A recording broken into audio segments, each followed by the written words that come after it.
Supir Pol Tikawil Tapol Napol Militer OPM TPN di Republik of West Papua Nem Jenderal Saul Jepomai WP. Saya beberapa hal hari ini saya menyampaikan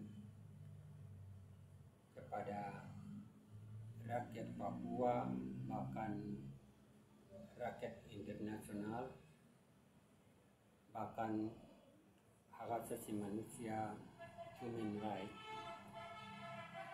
dan terus bahkan Indonesia bisa dengar suara yang korban politik di balik terali besi penjara Indonesia. Saya senang sekali saudara Prabowo jadi presiden dan saudara jenderal bisa bertanggung jawab problem konflik sejak dari Bapak Mantu Soeharto jadi presiden sampai Anda sebagai juga mungkin pernah jadi komandan operasi tim-tim, bahkan di penanderahan Mahmudumah pelepasan Sandera itu juga Anda sendiri sebagai komando, maka sendirinya tahu bahwa sebagaimana status quo rezim Soeharto, tindakan kebiadaban diperlakukan kami orang-orang Papua itu lebih dari binatang, bukan manusia lagi.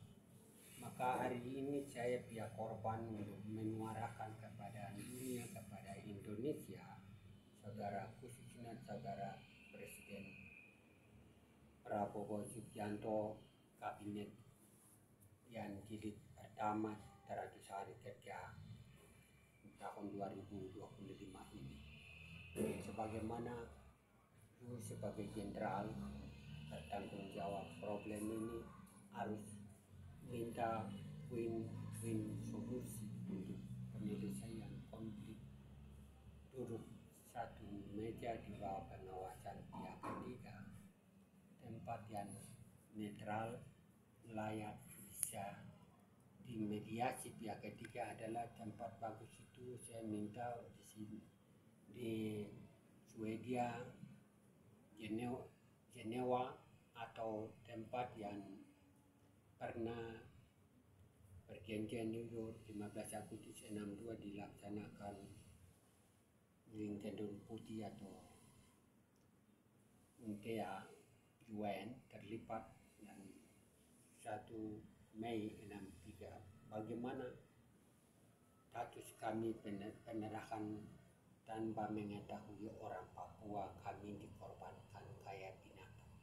Maka hari ini saya pihak korban menyampaikan kepada tanggung jawab yang lebih-lebih terlibat kepentingan Amerika, Presiden John Kennedy dan Bung Karno mau atau memorandum understanding PT Freeport dilaksanakan sebelum PPRA 69, itu berarti kami bangsa Indonesia belum bagian dari Indonesia. Ini kami dikorbankan untuk kepentingan Amerika.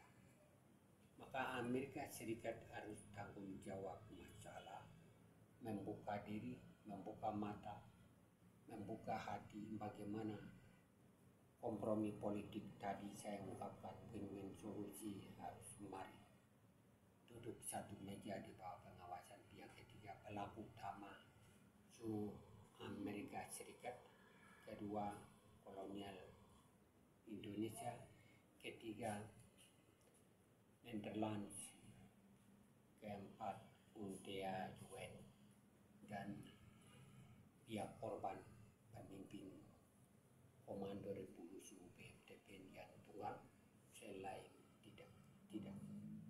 Ini jelas bagaimana saya sebagai pelaku pendirian komando, bahkan proklamator 1 Juli 1971, hari ini orang Papua ada impian impian untuk Papua bisa dari Indonesia.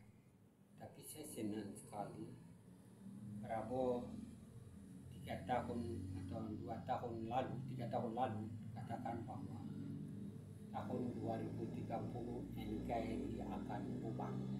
Tapi Saul J. Bomai Jenderal ini katakan bahwa tahun 2023 Papua bisa dari Indonesia. Itu sudah komitmen, mimpian itu akan terjadi apabila Papua lepas dari Indonesia. Ini memang jelas. Prinsip-prinsip Komando Revolusi OPM TPN. OPM penanggung jawab politik TPN saya militer sesuai dengan konstitusi dan undang-undang 1971. Bagaimana kemarin penandaan Egyanus Komoya, pilot 2 warga negara Indonesia dan New Zealand 2 tahun atau 1 tahun lebih 9 bulan telah gagal karena tawaran ini memberikan Jokowi dan Hussein bom waktu 3 bulan, tapi Indonesia tidak mau membuka diri. Itu telah gagal. Maka jalur lain itu harus dibebaskan sandera. Tapi problem ini saya tidak singgung mengapa jalur itu dipakai, tapi itu urusan mereka. Saya tidak singgung, tapi saya bicara soal Komando Revolusi OPM TPN. Saya sebagai saksi bisnis bagaimana membuka sayap militer 1977. Pada saat itu saya menyampaikan rakyat Bali bahwa buka perang, tahan perang, kunci perang, buka perang 77. Indonesia dijatuhi pesawat tempur, daerah Bali menjadi bom banjir dan rakyat 500.000 mati. Bagaimana anak panah lawan senjata tradisional dengan pesawat tempur? Apakah dunia ini ada hukum penggunaan pesawat tempur lawan dengan senjata tradisional anak panah dan kapal tombak ini bisa di Indonesia kenakan sanksi atau diseret ke pengadilan atau tidak? Itu saya minta. Bahkan juga Bugama bom dijatuhi hebat pun juga Pegunungan Bintan kemarin 2 warga Australia wartawan ditembus sampai ketemu menemukan Indonesia jatuhkan bom yang lain meledak yang tidak meledak diracun.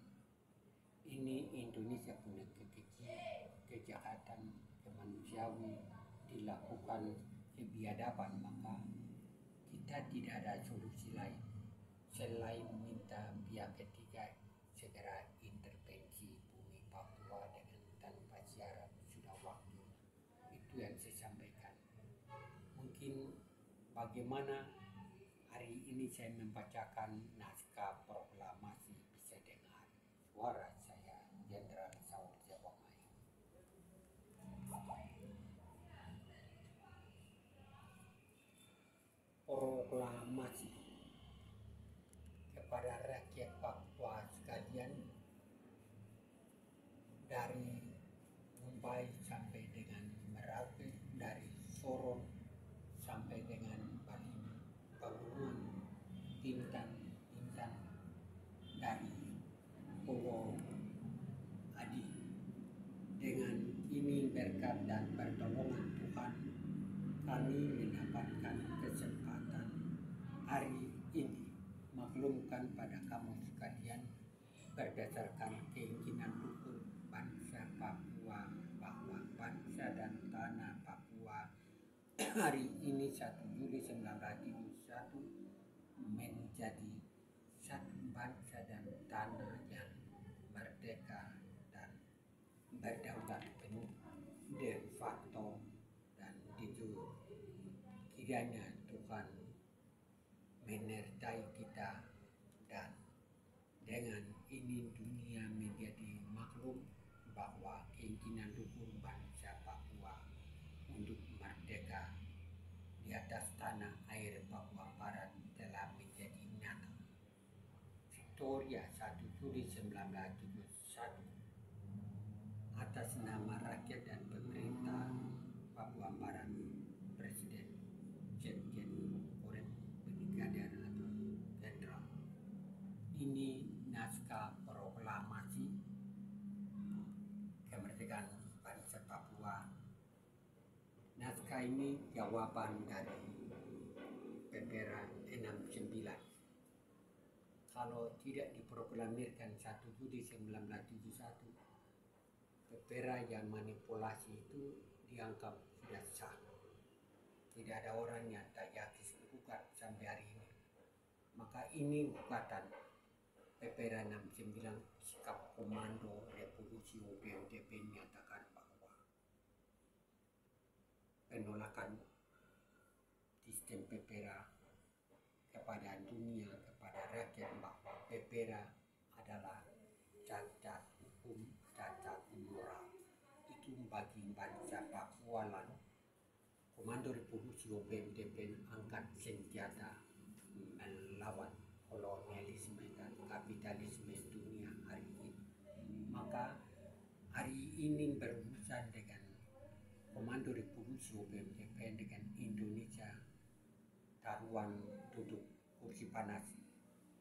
Gendong putih adalah pilihan kita karena awal bermasalah status politik Papua untuk menekan ke Indonesia 1 Mei, berarti kita bicara akhiri dari masalah juga dengan Gendong Putih. Itu tawaran kami untuk menyampaikan kesempatan ini. Saudara Prabowo Jenderal harus diselesaikan tanggung jawab masalah konflik politik, bukan kriminal. Dan juga saya pesan moral untuk tahanan politik militer UPMTP yang dipenjarakan itu anak, dan pembinaan proses ke dalam itu bisa mendapatkan amnesti abolisi, bukan rehabilitasi, tidak. Jadi negara memberikan layak, berikan untuk amnesti dan abolisi ini. Bagaimana jejaknya Gus Dur kemarin, tahanan politik seumur hidup Eliezer Awom dan KLL teman-teman dibebaskan, bahkan kembalikan nama Papua, izinkan Kongres Papua 2 tahun 2000, instruksi pengibaran bendera bintang kejora, bahkan Natal bersama Presiden Gus Dur 22 Desember 2000 di Bogor Alaman, pengantar Natal, pidato politik bahwa bangsa Papua, bumi Papua, lagu Papua, tanah Papua, dan atribut lainnya. Nilai segi produk hukum 99% sudah selesai, tinggal 1%. Bagaimana peralihan negara dari kolonial Indonesia ke negara baru Republik Papua Barat di bawah pengawasan pihak ketiga. Demikianlah saya sampaikan, dan masalah ini saya ucapkan salam Wan Iberwan Sol dari Pabrik West Papua. Thank you. Wah.